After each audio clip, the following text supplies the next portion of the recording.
years ago, our world changed forever. My mum had a brain hemorrhage at home. This led to her suffering 60% brain damage, whilst also suffering a stroke. She is now permanently paralysed from the neck down and requires around-the-clock care. I was 17 at the time, Rachel was 23, and Jodie was just 8. I remember Jodie running down the stairs saying, "You've got to help Mum." I called the ambulance. I knew something was wrong.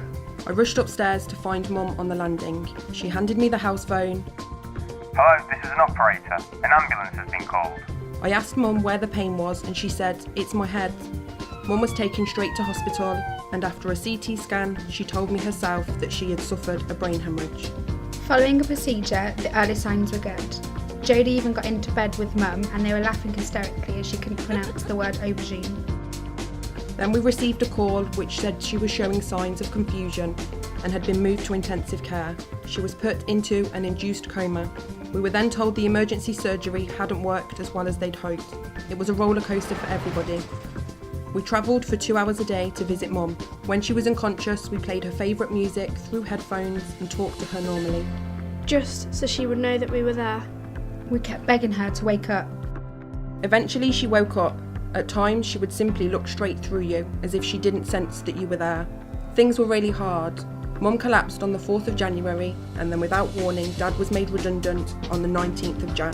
Mum was still on life support, so this was another blow, another pressure. It was such a blur. After Dad was made redundant, he spent all day with Mum at the hospital, from 8 a.m. till 9 p.m. every day. After a few weeks, she was transferred to a rehabilitation hospital near her home. Eventually, she would need to be moved to a specialist care home. Then you just felt guilty. This was just the worst time. With Mum hospitalised and Dad being made redundant, we lost our family home. Another devastating blow. Mum had another bleed to the brain. Then she contracted sepsis. We nearly lost her that time, and it's just a constant battle against infections. Mum eventually came home to a new rental property, but things were not plain sailing. Dad had been made redundant again, but we were told we could get financial help. They said this process should take weeks, not months. We were so close to the end of a long tunnel. We couldn't risk her going back into the care system.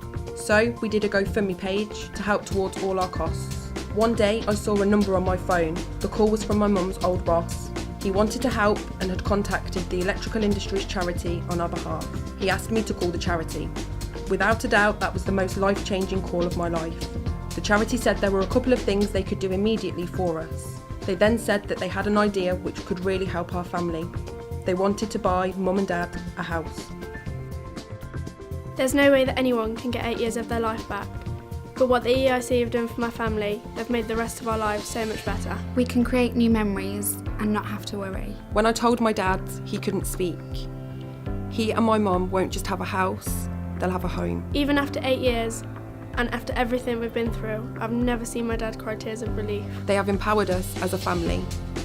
Dad is already a different person, and we now know what it would feel like to win the lottery. Even if you don't feel like you want to share your story, there is somebody there who can help you. Be honest about your situation, because if we hadn't have been, We wouldn't be where we are today, Electrical Industries Charity. Supporting our people through life's challenges.